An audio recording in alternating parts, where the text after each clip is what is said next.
2026ခုနှစ်ဇွန်လ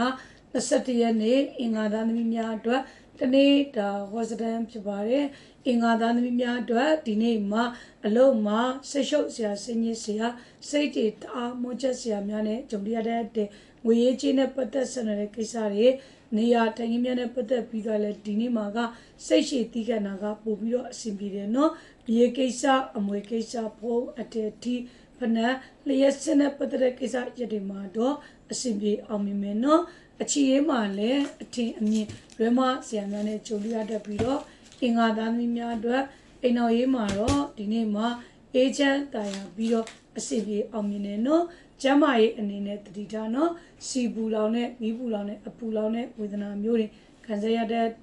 အကျိုးပေးတဲ့ကဏ္ဍကနှစ်နဲ့လေးဖြစ်ပြီးတော့အကျိုးပေးတဲ့ရောင်မှာအနီရောင်ပဲဖြစ်ပါတယ်ရှရိယာအနေနဲ့မိမိအိမ်ရှိဖျားမှာအုံးယုံ၅ခုကလူပေးရမှာဖြစ်ပါတယ်ရှင်